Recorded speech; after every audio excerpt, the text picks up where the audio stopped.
Picture two families living in the same town, similar incomes, kids at the same school.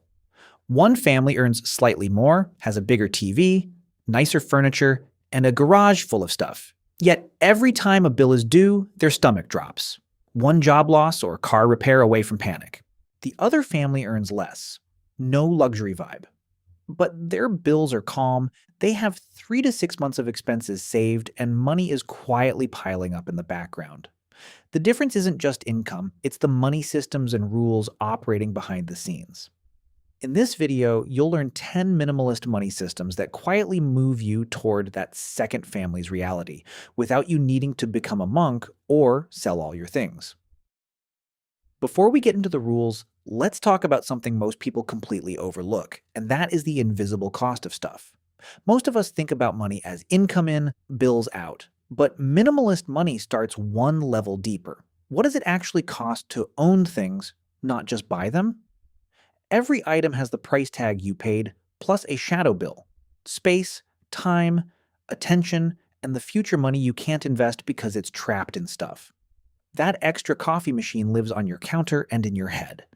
The treadmill in the basement takes up space you're paying rent or a mortgage on. And a chunk of your paycheck is now permanently dedicated to maintaining, cleaning, insuring, and storing things you barely use. Minimalist money systems are about cutting those invisible leaks, so the same income suddenly feels like more. So let's start with rule number 1, which I call cost per use thinking. Before anything new comes into the house, run one simple question. How many times will I realistically use this in the next year? Take the total cost, divide by that number. Now, it's not just a jacket, it's $20 every time I wear it versus $2 every time I wear it. High cost per use is lifestyle creep disguised as normal shopping. Low cost per use means items that quietly support your life every single day. For busy parents and professionals, this rule alone kills random kitchen gadgets, third and fourth versions of the same item, and hobby equipment for a future version of you that may never appear. You don't need to track this in a spreadsheet. Just train your brain to notice. Is this going to be something I love and use weekly, or something I apologize for every time I see the credit card bill? Rule number 2 is what I call the would I buy this again sweep. Once in a while, walk through your home with one quiet test. If this disappeared today, would I actually spend money to replace it? If the honest answer is no, that item is not an asset. It's a quiet bill. These things take up space, require cleaning and organizing, keep your environment visually noisy, and occupy mental bandwidth you need for your kids, your work, and your next income idea. You don't need to purge your entire life. Just pick 10 to 20 items that clearly fail that question. Sell what's valuable, donate what can help someone else, and recycle or toss the rest. You'll feel it instantly. Less visual noise, faster cleaning, and a sense of breathing room that often matters more than the extra drawer space. Rule number 3 is what I call the still does the job rule. There's a pattern that quietly kills wealth for a lot of high earners. Phone works, upgrade anyway. TV works, upgrade anyway.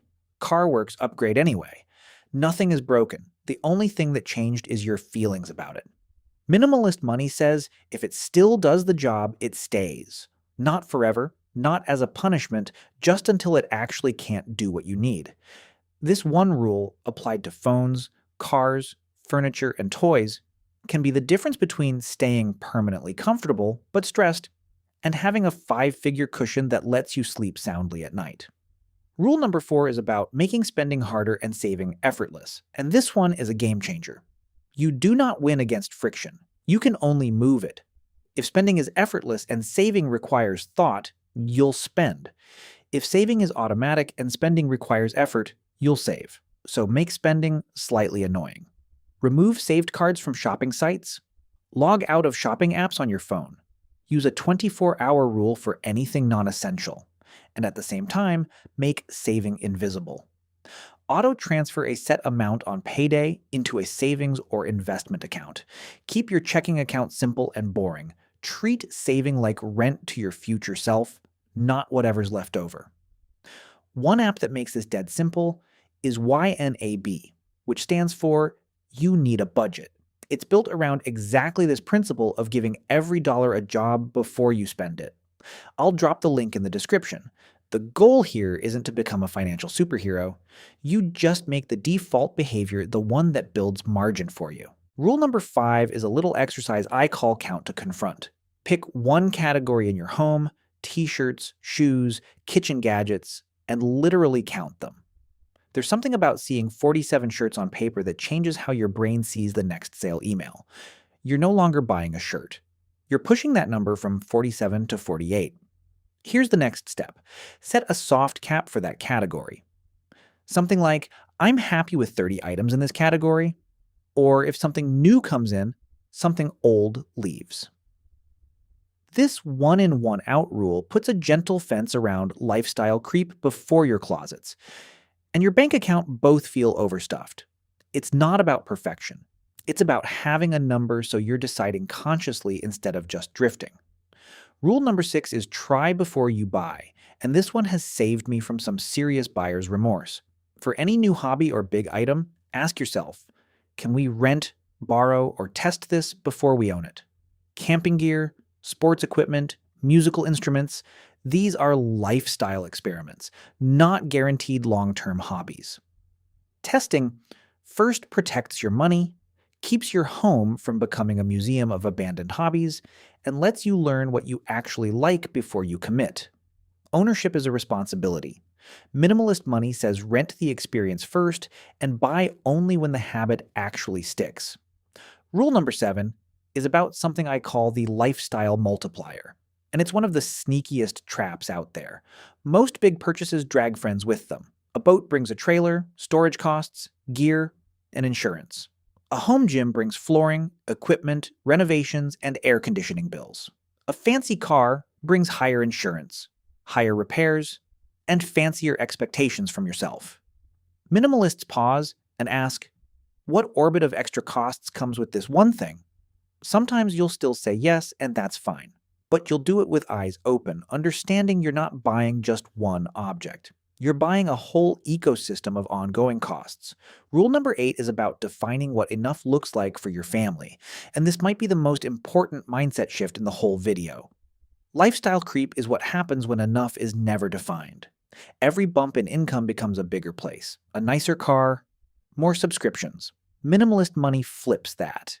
You define enough in simple terms, the size of home, car, clothing, and lifestyle that genuinely serves your family. When income grows beyond that, extra money flows into freedom, not more stuff. For a busy parent, enough might mean a place where the kids are comfortable, a car that's safe and paid off, and clothes you like and actually wear. Once that bar is met, new money stops buying appearance and starts buying options. And here's where this connects directly to what we do at Income Stack Lab. Once you stop pouring income into lifestyle inflation, even a modest budget can start funding your first automated income stream. A simple blog, a digital product, or an affiliate site that earns while you sleep. That's the whole idea behind building an income stack. Rule number 9 is a scoreboard shift. And it's this: measure your wealth in options, not objects. How many options do you have? Could you handle a surprise bill without panic? Could you switch to a less toxic job if you had to? Could you say no to overtime to be at your kids' game? The family with 3 to 6 months of expenses saved is wealthier in options than the one with the bigger income, but zero buffer. Financial advisors commonly recommend this range as a realistic, achievable starting target. And once you hit it, you can work toward building it further. Stuff can be nice. But most parents would trade a second TV for the option to stay calm in a crisis. Minimalist money systems are the bridge between those two realities. And rule number 10 brings it all together with a simple habit. Small, regular decluttering beats giant purges every single time. Most people fall into the classic cycle. Get overwhelmed, do a huge clean out, feel amazing, then slowly refill everything over the next year. Minimalists do something different. They do micro decluttering. 5 to 10 items out every week. One category reviewed each month, a quick pass every quarter, no drama, no everything must go. Just a steady pattern of asking, does this still serve our life, or is it just paying rent in our home and our head? Over time, this creates a home where it's easy to find things, easy to clean, and easy to think, which makes it far easier to carve out that one focused hour to work on your income stack. So here's where I want to leave you. You don't need to implement all 10 rules this week.